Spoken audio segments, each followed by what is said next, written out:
Hi ಸ್ನೇಹಿತರೆ, ಎಲ್ರಿಗೂ ನಮಸ್ಕಾರ. ನಾನು ನಿಮ್ಮ ಕಾವ್ಯ. ಸೊ ಇವತ್ತು ಮತ್ತೊಂದು ಹೊಸ ಪ್ರೊಫೈಲ್ ಜೊತೆಗೆ ನಾನು ನಿಮ್ಮ ಮುಂದೆ ಬಂದಿದ್ದೇನೆ. ಪ್ರೊಫೈಲ್ ತುಂಬಾ ಚೆನ್ನಾಗಿದೆ, ನಿಮಗೂ ಕೂಡ ಇಷ್ಟ ಆಗುತ್ತೆ ಅಂತ ಅಂದ್ಕೊಂಡಿದ್ದೇನೆ. ಹಾಗಾಗಿ ಎಲ್ಲಿಯೂ ಕೂಡ ಸ್ಕಿಪ್ ಮಾಡದೆ ಕೊನೆ ತನಕ ನೋಡಿ. ಬನ್ನಿ ಮೊದಲು ಇವರ ಪರಿಚಯನ ಮಾಡಿಕೊಳ್ಳೋಣ. ಇವರ ಹೆಸರು ಬಂದು ದ್ರಾಕ್ಷಾಯಣಿ ಅಂತ. ಊರು ಬೆಂಗಳೂರು, ಚಾಮರಾಜಪೇಟೆ. ವಯಸ್ಸು 38 ವರ್ಷ ತುಂಬಿದೆ. ಜಾತಿ ಲಿಂಗಾಯತ. ಕೆಲಸ ರೆಸ್ಟೋರೆಂಟ್ ಇದೆ. ಆದಾಯ 50,000. ವಿದ್ಯಾರ್ಹತೆ BSc.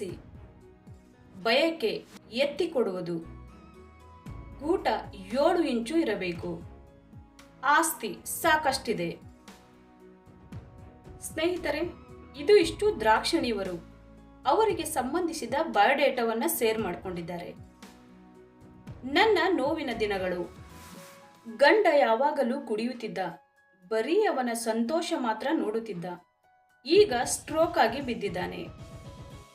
ಜೀವನ ನಡೆಸುವುದು ತುಂಬಾನೇ ಕಷ್ಟ ಆಗುತ್ತಿತ್ತು. ಒಂದು ಸೈಟ್ ಮಾರಿ ಹೇಗೋ ಒಂದು ಜೀವನ ನಡೆಸುತ್ತಿದ್ದೇನೆ. ಮಕ್ಕಳು ಕೂಡ ಇಲ್ಲ. ಸಂಬಂಧಿಕರು ಮಾತಾಡುವುದಿಲ್ಲ. ದುಡ್ಡು ಬೇಕಾದಾಗ ಮಾತ್ರ ಕಾಲ್ ಮಾಡ್ತಾರೆ. ಅಮ್ಮ ಅಪ್ಪ ಹೇಳಿಕೊಳ್ಳುವುದಕ್ಕೆ ಮಾತ್ರ ಇದ್ದಾರೆ.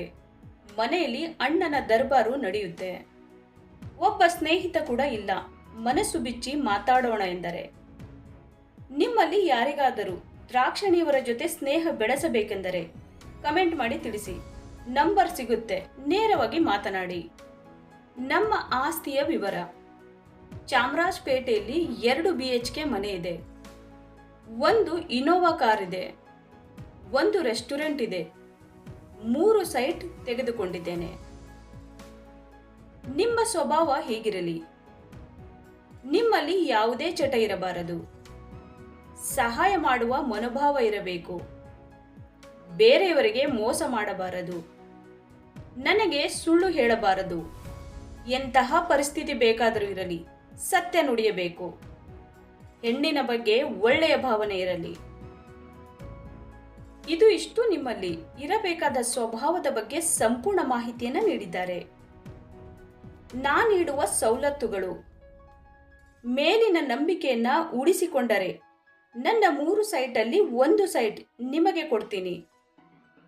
ಜೊತೆಯಲ್ಲಿಯೇ ಉಳ್ಕೊಂಡು ನಿಮ್ಮ ಕಷ್ಟದ ಸಮಯದಲ್ಲಿ ಹಣ ಬೇಕಿದ್ದರೂ ಸಹಾಯ ಮಾಡ್ತೀನಿ. ವ್ಯಾಪಾರ ಮಾಡ್ತೀನಿ ಅಂದರೆ 10 ಲಕ್ಷ ಹಣ ಸಹಾಯಧನ ಕೊಡ್ತೀನಿ. ಎಲ್ಲಕ್ಕಿಂತ ದೊಡ್ಡದಾಗಿ ಮೊದಲು ನನ್ನ ಮನಸ್ಸನ್ನ ಗೆಲ್ಲಬೇಕು. ಸೊ ನೋಡಿದ್ರಲ್ಲ ಸ್ನೇಹಿತರೆ, ಇವರಿಗೆ ಸಂಬಂಧಿಸಿದ ಸಂಪೂರ್ಣ ಮಾಹಿತಿಯನ್ನು ಕೊಟ್ಟಿದ್ದೀವಿ.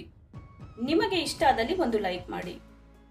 ಹಾಗೆ ಯಾರಾದರೂ ನಮ್ಮ ಚಾನೆಲ್ಗೆ ಹೊಸದಾಗಿ ಬಂದವರಿದ್ರೆ ನಮ್ಮ ಚಾನೆಲನ್ನು ಸಬ್ಸ್ಕ್ರೈಬ್ ಮಾಡ್ಕೊಳ್ಳಿ. ಸಬ್ಸ್ಕ್ರೈಬ್ ಮಾಡಿಕೊಳ್ಳುವುದರಿಂದ ಹೀಗೆ ಹಲವಾರು ಪ್ರೊಫೈಲ್ಗಳು ಬರುತ್ತವೆ.